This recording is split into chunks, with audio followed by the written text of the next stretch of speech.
Praise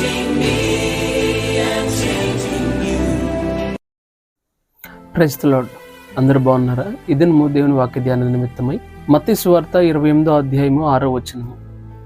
ఆయన ఇక్కడ లేడు, తాను చెప్పినట్టే ఆయన లేచి ఉన్నాడు అనే మాటను మనం గమనిస్తూ ఉన్నాం. ప్రియులారా, దేవుడు 3వ దినాన్న తిరిగి లేస్తాడని ఆయన అనేక మార్లు పలుమార్లు తన శిష్యులకు తెలియజేసి ఉన్నారు. మనుష్య కుమారుడు 3వ దినాన్న మరలా తిరిగి లేస్తాడని, యోనా ఏ విధంగా 3 దినములు 3 పగళ్ళు 3 రాత్రులు తిమింగలములో చేప కడుపులో ఉండి మరలా ఏ విధంగా యోనా తిరిగి బ్రతికి ఉన్నాడు, మనుష్య కుమారుడు కూడా ఆ విధంగానే 3వ దినాన్న తిరిగి లేస్తాడు అని అనేక మార్లు తన శిష్యులకు తెలియజేసి ఉన్నారు. ఒకటి, తన శిష్యులకు చెప్పారు. రెండవదిగా శాస్త్రులు పరిచయులకు కూడా, ఎవరినైతే ఆయన్ని చంపుదామా, ఆయన్ని ఎప్పుడు మరణానికి అప్పగిద్దామా అని పట్టుకొని ఆయన్ని చంపుదామని తిరుగుతున్న ప్రతి ఒక్కరికి కూడా,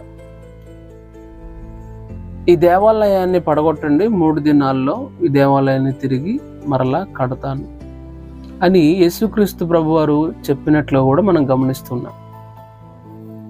యేసుక్రీస్తు ప్రభువారు శరీరం అనే తన దేవాలయాన్ని గురించి మాట్లాడినట్లుగా కూడా మనందరం ఈ సందర్భంగా గమనించాలి. చాలా మంది ఇంక యేసుక్రీస్తు ప్రభువారిని చంపేశాం, అంతా అయిపోయింది అనుకున్నారు. కానీ 3వ దినాన తిరిగి లేవడాన్ని బట్టి క్రైస్తవులు ఒక నిరీక్షణ ఏంటంటే, ఆయనందు విశ్వాసం ఉంచి వారి నిరీక్షణ ఏంటంటే, నిత్యజీవం ఒకటి ఉంది, మరణం తర్వాత ఒక జీవితం ఉంది, ఆ జీవితమే శాశ్వతమని, అది నిత్య నరకమా, అది నిత్య జీవమా అనేది మనందరం కూడా గుర్తించవలసిన వారమై ఉన్నాం. ఇది మాత్రమే జీవితం కాదు, ఈ 70 సంవత్సరాలు 80 సంవత్సరాలు మాత్రమే జీవితం కాదు, కానీ మరణం తర్వాత అసలైన జీవితం ఉంది, అది శాశ్వతం, అది నిత్యత్వము. ఆ జీవితం కొరకైన సిద్ధపాటు మనం కలిగి ఉండాలి అని అంటే దేవుని యందు విశ్వాసం ఉంచాలి. పునరుద్ధానుడైన క్రీస్తునందు మనము విశ్వాసం ఉంచాలి. ఎందుకంటే సిలువను గూర్చిన వార్త నశించుచున్న వారికి వెర్రితనము గాని, రక్షింపబడుచున్న మనకు దేవుని శక్తి. ఎందుకు దేవుని శక్తి తెలుసా ప్రియులారా? క్షయమైన ఈ శరీరం అక్షయతను ధరించుకునేవాలి అంటే, మర్త్యమైన ఈ శరీరం అమర్త్యతను ధరించుకోవాలంటే క్రీస్తునందు విశ్వాసం ఉంచాలి. దేవుడు 3వ దినాన్ని ఎలా తిరిగి లేచాడు, మనం కూడా ఒక్కనొక దినాన్ని తిరిగి లేస్తాము. అదే క్రైస్తవుల నిరీక్షణ. అందుకే సమాధి చేస్తూ ఉంటాం.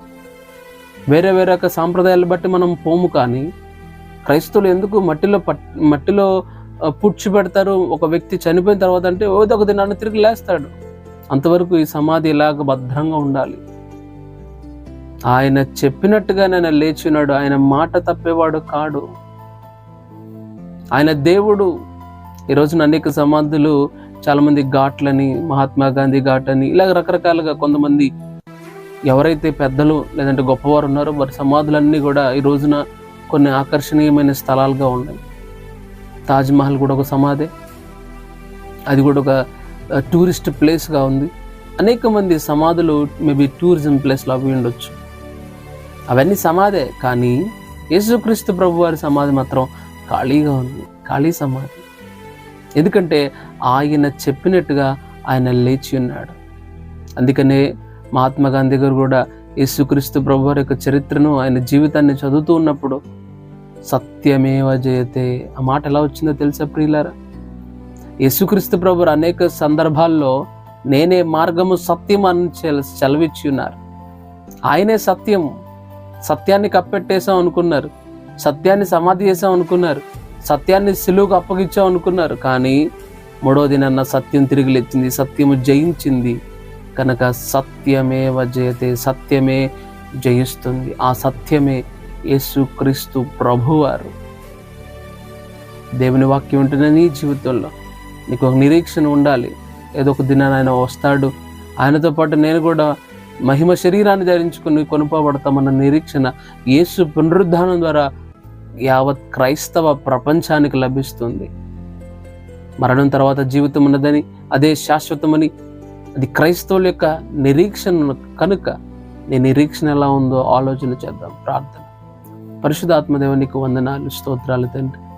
మా ప్రియులు ఎందరైతే నీ యందు విశ్వాసం ఉంచున్నారో వారందరూ కూడా మీరు ఏ విధంగా తిరిగి లేచినట్టుగా కడబోర శబ్దముతో మీరు మధ్యాకాశానికి వచ్చినప్పుడు సమాధులు తెరవబడతాయని, క్షయమైన శరీరాన్ని విడిచి అక్షతను ధరించుకొని మేమందరము నీతో కూడా ఉంటామని మా విశ్వాసం ఉండినది కనుక నాయన, ఇంకా ఎందరూ అవిశ్వాసంతో ఉన్నారు, నిన్ను తెలుసుకుని వారు ఉన్నారు. నీ యందు విశ్వాసం ఉంచగా యేసు దేవుడిని నమ్మని వారి జీవితాల్లో కూడా అద్భుతాలు జరిగించమని యేసు నామమున అడుగుతున్నాను తండ్రి.